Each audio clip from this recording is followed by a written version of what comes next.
I'm Rob. And I'm Nate. And welcome back to Rob and Nate Record a Podcast. This episode, we're going to be discussing the 2018 and 2020 installments in the Christmas Chronicles franchise. So obviously, we're going to start out talking about the original, the 2018 release of Christmas Chronicles. We'll start out with that one.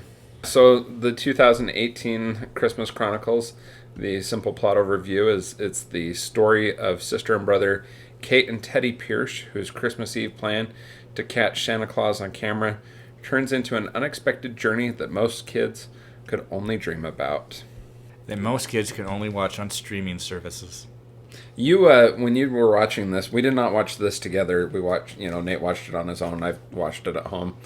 When you watched this, you were texting me comments about the start of this film. Very early on. Well, you called me or texted me early on. Yeah, it was a text when I had just started it. Or did you call me? I forget. I don't think so. But anyway, I ended up communicating with you very early into it. And I said that because you talked about it. You saw this first like a year or two ago, right? Yeah. When it first came out. And you liked it, and we're looking for Christmas content, and this seemed like, especially given that the sequel came out this year, that this would be worth doing. So I decided to watch it. I wasn't coming in with particularly high expectations. Yeah. And early on, the first 15 minutes or so of the film is very paint by numbers and cliche and emotionally manipulative to the audience.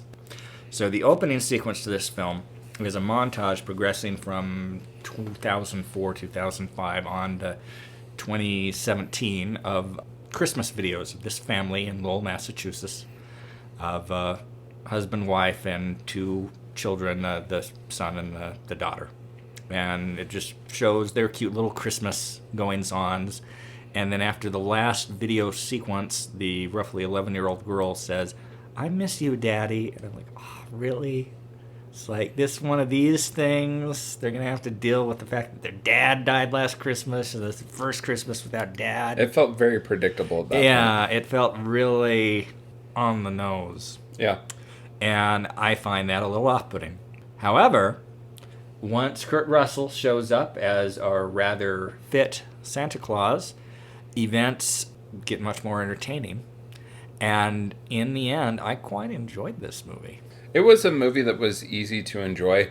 I was actually pretty impressed by Kurt Russell as Santa Claus. His performance was actually pretty good. That was one of the few things that, to me, looked like it was going to be a bright spot coming into this, because it is kind of clever casting, because it's not, at all the first, you're thinking a little out of the box if you're deciding to make Kurt Russell your Santa Claus. Yeah, definitely not something you would have expected. This film, the film that it reminded me of the most, even though it's far from an exact parallel, is the Santa Claus. In terms of tone, and also in terms of the fact that both of those films had kind of the revisionist takes on elements of the Santa legend. Yeah. I like the look of the sleigh in this. It's one of the best looking sleighs because it looks more Norse. It looks more like a canoe in many ways. The way that Santa travels so quick is he turns himself into like a coal dust, and he hops from chimney to chimney to chimney real quick. And then the sleigh travels through wormholes, which I thought was a really cool effect. It's also slightly lazy writing. I liked it though, because it was something different, and that's kind of what you want. You got to get this right balance of the same and different. I like the fact that they mentioned that he doesn't look like the Santa in the Coca-Cola commercials. They actually they don't use Coca-Cola. They create some fake soda that they have. You see advertisements for with the jolly old Saint Nick on it. Yeah. And how he kind of resents that he's being portrayed this way because he actually keeps himself in really good shape. How he says he doesn't do ho ho ho, that's a myth. And the elves were, I thought, a little bit of a mixed bag. They were certainly different. Yeah, they're straight CG, and just like the character that they impose on these CG elves, it's an odd choice. That's the thing that probably, especially in this first one, stands out the most. Yeah, because it's not at all, they wanted to do something different. It's non-congruous with the rest of the tone of the movie. At least initially when they first appear. Yeah, they're different. Yeah. They're certainly different. I think they probably grew on me a little bit also in the second film. Yeah. But they are so different going on that they're kind of off-putting, their initial impression. Because a lot of these cutesy Saturday morning cartoon-looking cat elves. Yep. These little furry creatures. So the plot is the kids... Well, the plot is that the boy... Teddy is acting out, and he helps his friend steal a car very early in the film. And the younger sister... Kate.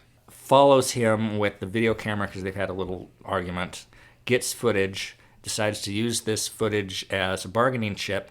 At first, she considers just telling the mom and backs out at the last minute, which is to establish that they have still a brother-sister bond. But it's like... Well, it's more that she doesn't want to ruin it for the mom. Yeah. At least that's the way I interpreted it. Okay, yeah. Because the mom is a nurse. She's played by Kimberly Williams Paisley. Which, she's a good actress. I really enjoy her. For this, she's perfectly fine. Yeah. And, of course, you had mentioned that the father shown in the video sequences... At the beginning is Oliver Hudson, which is Goldie Hawn's son. But Goldie Hawn and Kirk Douglas have been married for more than 35 years. Kurt Russell. Sorry. And they've not been married, but they've been together for 37 years. Yeah, together for, over 35 years. But yeah, that was kind of an interesting family reference in this one. So she decides to use this tape as a bargaining chip to force her older brother to stay up late to try to capture Santa on video because she thinks she saw Santa's hand in one of the old videotapes that her dad recorded. And they do, of course, stumble onto Santa, and they do because she wants to get a closer look at the sleigh and get it on videotape and become famous or something. Gets into the sleigh, and both of them do because he comes to follow her. And they surprise Santa, which causes him to lose control of the sleigh, and the reindeer get away, and the Christmas bag falls, and the sleigh crashes. Santa loses his hat. He loses his hat, which he needs for his magical abilities. And they end up not in Lowell, Massachusetts, but in Chicago because they go through the wormhole. And they only have a limited amount of time to get everything back together so Santa can finish what's left of North America, which is the end of his route. And the story is about the little girl being a true believer and about the older boy kind of recapturing the spirit of Christmas and living up to the legacy of his father, who was a fireman, who died in a fire. And it's just kind of sweet, and they run into various obstacles along the way. Santa gets arrested, which leads to my favorite scene in the film.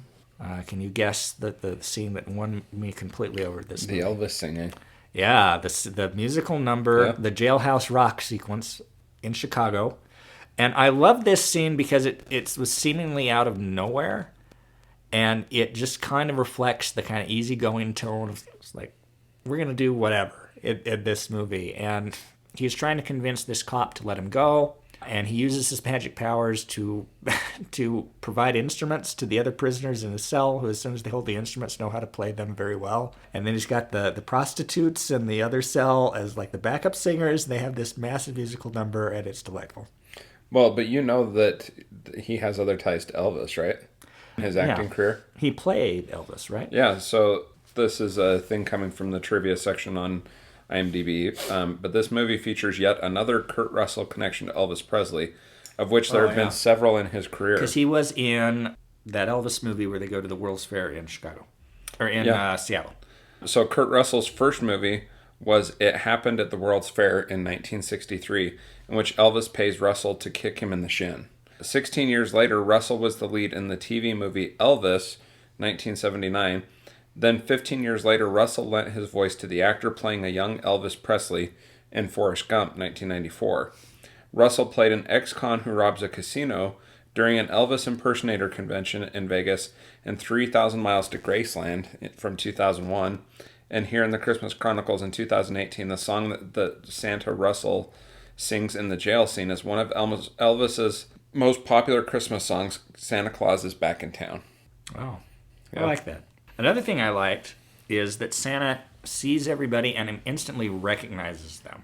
even grown-ups, because he had been, knew them when they were kids, and he knows their name, and he knows details about the things they wanted for Christmas. And he's just very casual, like, hey. And I love that. It's just a neat little add-on. There's other movies that have done that, but they used it in a more, like, creepy way. Specifically, like, the Santa Claus, like, he's walking down the street, and he's seeing people, and as they pass him, he's, like, commenting on whether they're on the naughty or nice list. Mm-hmm. And, of course, an attractive lady passes him, and he's like, Veronica, very naughty. And she's like, don't you wish, So not nearly as wholesome as in this film. Mm. Oh, the band that plays in that jail scene is a real band. The band of Steven Van Zandt, a.k.a. Little Steven, who also played in Bruce Springsteen's E Street Band. He's the one playing the guitar, and the band's name is the Disciples of Soul. Indeed. The bag of Christmas presents gets separated, obviously, and there's a period where some car thieves, they have like a chop shop, they've stolen it, and they think, we've got all these presents, and every time they open the present, it's full of coal, which I thought was funny. Yeah. That it, like, knows if they're naughty or nice. Yeah. Well, the bag, from various Santa movies, clearly the bag knows. Yeah. The bag knows. Yeah. They have this Christmas spirit meter, because the Christmas spirit is necessary for the propulsion of the sleigh. That is basically taken from Elf. That's basically the same thing there. I was pleased in the montage sequence at the end when they're catching up with the remaining part of North America that both Boise and Salt Lake are shown in text as they're traveling around. So at one point, Santa refers to having flown over Lakeshore Drive, which is also a reference to the fact that in Guardians of the Galaxy Volume 2, Kurt Russell plays Star-Lord's father, and Lakeshore Drive plays near the beginning of that movie. Evidently, Russell was considered for the role of Scott Calvin, a.k.a. Santa, in the Santa Claus movies. Kurt Russell. That the little elf that carried the chainsaw around was... The disturbed elf? The disturbed elf was kind of interesting. Yeah. Those creatures, now that I think about it, could be considered a reference to Gremlins. Oh, yeah, for sure. Yeah. Yeah, there's a bunch of references to that online. The resemblance, so yeah. And they speak this language, which at first I thought might have been Norse or Swedish, but it's actually a fictional elfish language that was created for the film. That seems to happen semi-regularly, when you involve elves in films, but... In fact, the other film that this reminds me of the most, though more so in terms of plot elements, in the second film is Santa Claus the movie from 1985. You ever see that? I don't think so. It's got the guy who played the Big Lebowski in the Big Lebowski, not Jeff Bridges, but the old Lebowski. Oh, okay. So he plays Santa Claus, and it's his origin story, and then the rest of the plotline really is more about the second film. So we should segue into that, but I guess we should briefly rate this first one. Well, and one other quick thing I was going to mention: the restaurant scene where Kurt Russell's Santa gives the guy the Mickey Mantle rookie card. Do you know what that card would be valued at? $500,000. $2.8 million. Wow. And his wife tears it up. Yeah. I really liked that scene. Yeah.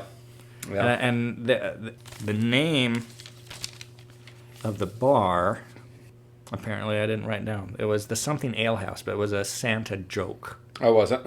Yeah. Yeah, I missed out on that, but... This film, so what impressed me about this is every year there's a bunch of new films that come out, Christmas films that come out, especially from like Hallmark and things like that.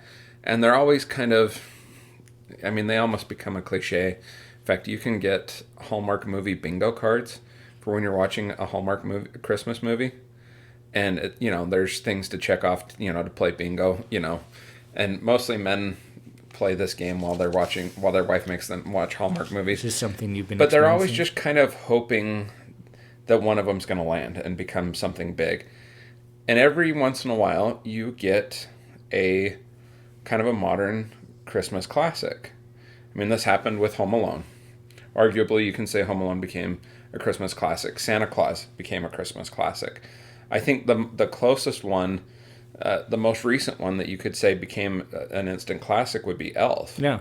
I was going to say that this is, since Elf is probably The closest the you closest, could come to having a to- Christmas classic come out of one. which surprised me. Yeah, especially, and I was really, as we mentioned already, I was really impressed with Kurt Russell's, Santa Claus. That was a lot of fun.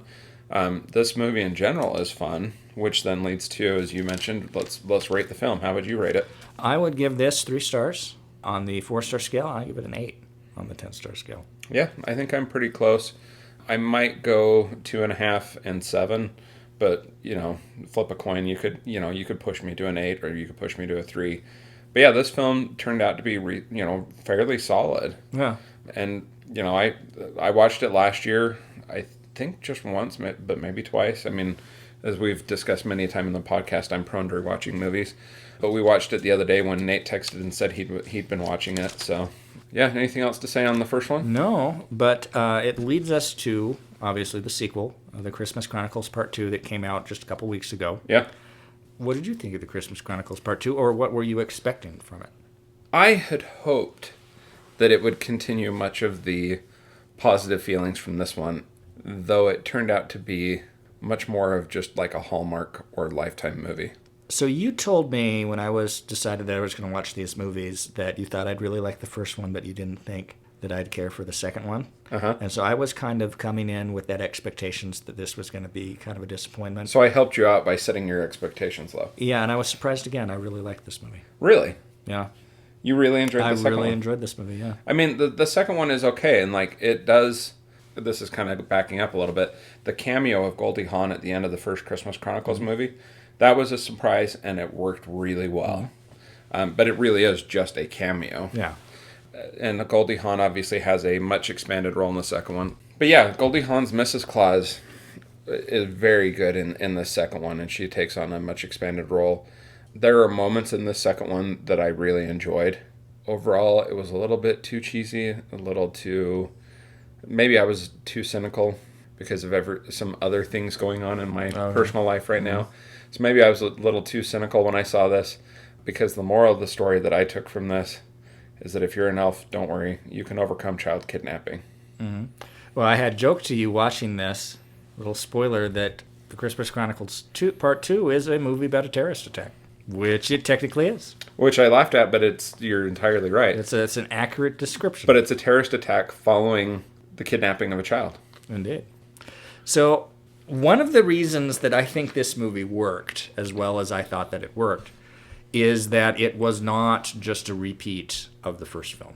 Mm-hmm. But it really complemented the first film. Like, the first film works great as a first film, and this works great as a sequel. It's almost difficult to compare them in terms of quality because they're different beasts. Yeah, they're totally different beasts. The only real connection is the few characters, that are the same. And Kurt Russell. It's a different type of story, which folds into what I started before talking about Santa Claus the movie from '85, where the bulk of the story has to do with Santa Claus interacting with 2 young youths and an elf that gets kind of thrown out or leaves the North Pole and goes independent and attempts to basically copy Santa Claus. Only he, instead of the sleigh, has this mechanical car thing, whereas in this film, the elf has a mechanical car thing that's pulled by what look like pugs. Yeah. But they're actually like a jackal-hyena crossbreed. Yeah. So the story here takes place 2 years after the first film, and the kids from that movie and their mother are down in the Yucatan Peninsula, down in Mexico for Christmas, because their mother is dating a guy named Bob, and they think that Bob's probably going to propose on this trip. The older boy is more or less cool with things. He's, probably late high school. Yeah. But the younger girl is not so sure because she feels like it kind of means that her father's really gone in a way that it... Well, and that maybe her mom is trying to replace him. Yeah, doesn't like that. that. He's going to be forgotten. She's still holding on to it, perhaps more than the others at that moment. And she's a very iconic Christmas purist. She wants to be up in the cold snow of Massachusetts doing the traditional Christmas stuff. Yep. Not so hot on being down on the beach vacation. The older brother is cool with it. they don't really do much with the girl that he met there, but he's always ready to run off and hang out with this girl he met at the resort. So he is not in the film very much at all. It's basically a glorified cameo. So you've got Darby Camp, Kate, and then Kate Pierce, and you've got the new kid Jack, played by Jazier Bruno, who is Bob's son. And so the family gets these free tickets to do things. And the reason they get these free tickets to do things is the tape. This goes back to the first film. So the little girl's taping everything in the Christmas Chronicles, but at the end of the film, the tape has been removed from her old school video recorder. And Santa took it. And somehow this tape makes its way to Belznickel, played by Julian Dennison, who was the kid in Deadpool 2. Oh, yeah. He was also in a film called Hunt for the Wilder People. She's from New Zealand, and that film was done by the guy who did Thor Ragnarok and Jojo Rabbit. Oh, yeah. Taika Waititi. Yeah. So he is an elf that gets kind of egotistical, and he commits the 5 sins of greed and pride and some other 3 sins that if elves commit, they get cursed. And by cursed, he becomes a human. So he goes with 1 or 2 fellow dissidents down to the South Pole, sets up an operation there with the intent of basically displacing Santa in a kind of a cynical, exactly what he's going to do with his imitation sleigh and reindeer, and his operation is unclear because he's also very anti-human. But he decides, now that he's got this videotape, that he can use this little girl to sneak his way into the North Pole. He uses a version of the wormhole technology to throw her and the other boy into the Arctic. They are kind of on their own. They're supposed to be at a kids club thing because he sent these tickets, Belznickel did, to get the older Claire boy and Bob away at some snorkeling thing and get Claire and Bob at going to the Mayan ruins. So anyway, they get transported to the North Pole. They end up meeting Mr. and Mrs. Claus, and Belznickel commences his terrorist attack. Yeah, he's able to get into the North Pole as well. What is it that he shoots out over the elves to make them misbehave? Elfbane. Yeah, to make them misbehave, and the elves go crazy and basically are fighting themselves and Mr. and Mrs. Claus. There's this thing called the Yule Cat that looks like a giant bobcat that apparently had historically tried to get the reindeer. Yeah. And he kind of makes a deal with the Yule Cat, sneak the Yule Cat in to try to get revenge on the reindeer. And then the Christmas star, they got a piece of the Star of Bethlehem, which is what powers the North Pole. Steals that because he's going to use that to power his operations down south. And just all this chaos breaks out. And then they have to separate into 2 groups, Mrs. Claus and Jack. And Mrs. Claus has to help Jack, who's a very timid kid, gain courage to help get the root that they need to make a cure for the elves going crazy from the wolfbane, and also to heal Dasher, or whichever reindeer it was that got injured. Whereas Santa Claus takes Kate to try to retrieve the Star of Bethlehem, and then when they can't do that, they have to go to Turkey to meet the Wood Elves to get another segment of the Star of Bethlehem. And then, and this would have pissed me off if the movie wasn't so winking about it, they end up kind of tricked to go back in time to 1990 to the Logan International Airport in Boston, where Kate meets her dad as a 13-year-old boy, and they have a little adventure there. Yeah. And we have an even bigger musical number than Santa had in the first film, and I enjoyed that. I think it's interesting that this is an airport in 1990. Another Christmas movie set in an airport in 1990 would have been Die Hard 2. So yet more references. I don't know, I just liked this. I just thought it was fun. And again, I think that it piggybacks well and naturally expands the story from the first one. If they can come up with a story for a third one, I'm for it, but I don't think they should force it. I think Netflix, given the success of these, will come up with a story. There's got to be a good enough story. But it probably will be forced. What did you think of the North Pole? Well, before I get to that, kind of an odd Christmas reoccurring thing that occurs in a number of these newer Christmas classics. At 42 minutes into this film, Santa and Mrs. Claus are sleeping by the fireside, and the TV is playing It's a Wonderful Life dubbed into Elvish. I liked that. That was funny. That is a trademark of Christopher Columbus and his movie set around Christmas. Because Home Alone, of course, the first one, they're watching it dubbed into French while they're in Paris. And Home Alone 2, the McAllister family is again watching the film, but this time dubbed into Spanish while in Florida. Yeah. And in Gremlins, which Christopher Columbus wrote, the Peltzer family is watching It's a Wonderful Life on TV. I had forgotten that it was Chris, but you're right. That's a good thing to remind us about, that this is the guy who did Home Alone. And so he knows how to do these kind of Christmas movies. Yeah.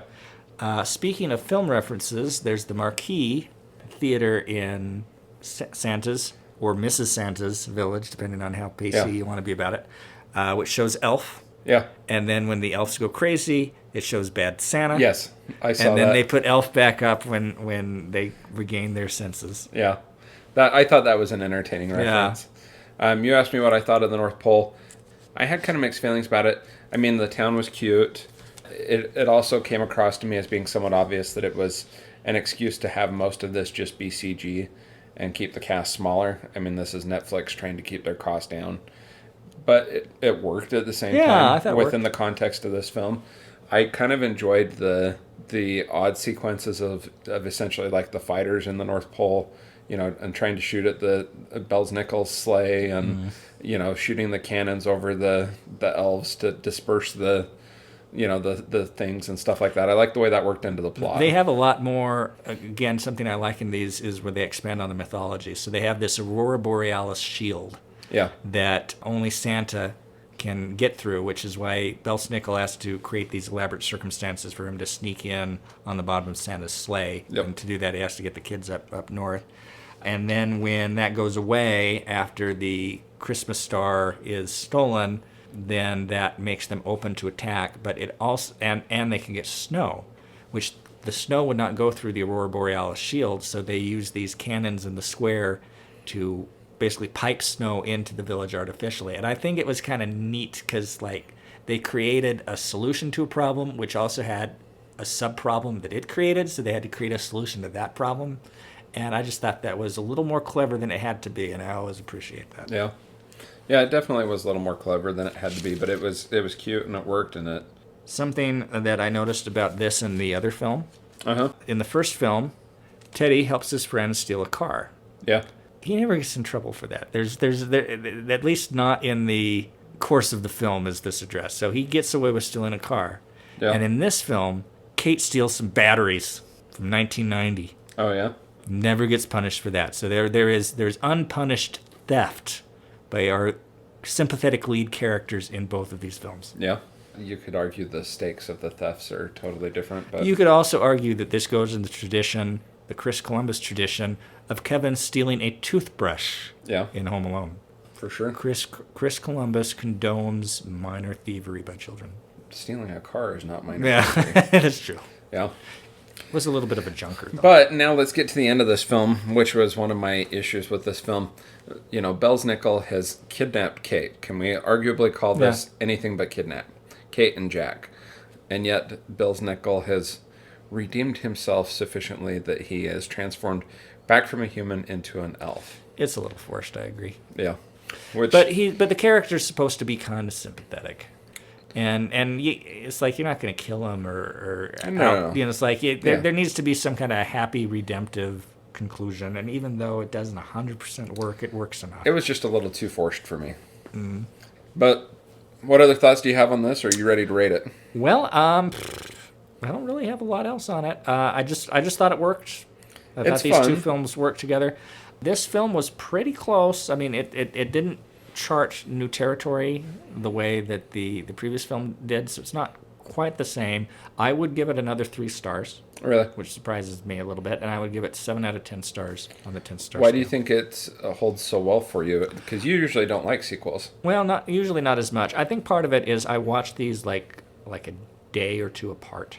And so the sense of how they fit together, like everything was fresh in my mind. So some of these callbacks, the way they kind of built on certain themes logically from the first film, it was close to seamless. I mean, they really worked together, and it doesn't feel forced. And I thought it would feel forced. And I think that's what more than anything what impressed me about it. For me, the Goldie Hawn Mrs. Claus is probably was probably the single most redemptive factor of this film. It was new. That was the newest and freshest part of this thing. Of course, it was fun to see Kurt Russell as Santa Claus again. His Santa Claus, surprisingly, is a really good Santa Claus. Yeah, and it's not your conventional Santa Claus at all, but it's very satisfying. Yeah.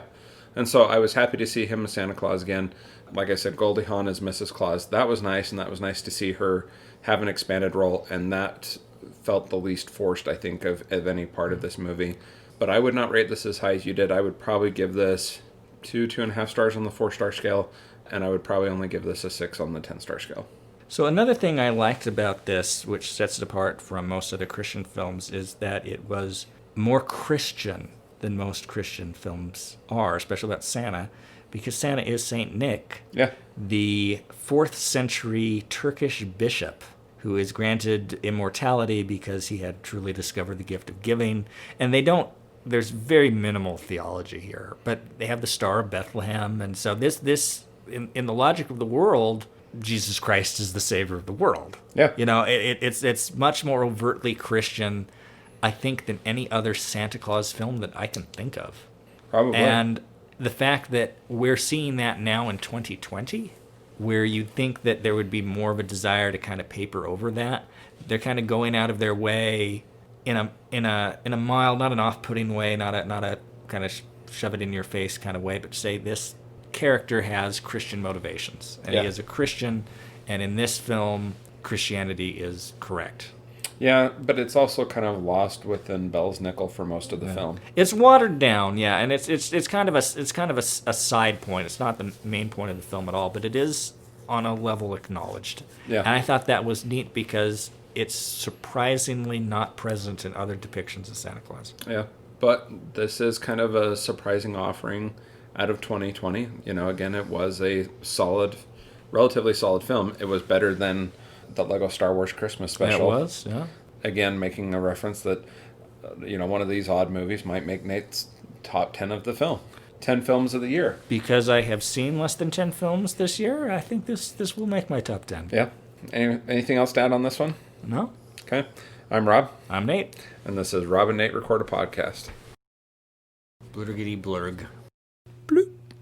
And then move on from there. What's that? I was trying to make it so that the editing would be... Oh, it doesn't matter. It doesn't matter. Yeah. Blurgity blurg. Yeah. Blurg. That's going to now make an appearance. Blurgity blurg. Blurgity blurg. Yeah. Not Russell Crowe. Did I say Russell Crowe? That would have been really interesting. Yeah, Kurt Russell, sorry. They can do that with a deep fake. They just do a deep fake version of the Santa Claus with Kurt Russell. Yeah. I'm Rob. Perfect timing. I'm really surprised you liked the second one as much as you did. Yeah. I mean, it was... I was in the mood for it. It's like it got me in its zone, and I was open to it. And it surprised me at being better than I thought it would be. Yeah. Both of them. Yeah, I am a little bit speechless that you liked the second one as much as you did. Mm-hmm. It was enjoyable, but was it not Hallmark-esque? I don't know if Hallmark is the thing I'd use to describe it. We've had that argument. I make distinctions between Lifetime and Hallmark movies that are more rigid than you tend to use those terms a little more interchangeably. Yeah. I think they're rather different. Most of there's this whole Hallmark Christmas movie industry anymore where it's just it's a romance for women. Is what most of these are, and they're cranked out, and they're very much something you could play a bingo game on. There's 40 different elements, and each film has 8 of them, and you just kind of like especially the first part of this film is one of those. Yeah, but it's not trying to be one of those films. It's trying to be a family Christmas film. Yeah. I don't like that I said that. That doesn't sound good. Maybe edit that out. But it's It's in the outtakes anyway. It's in the outtakes.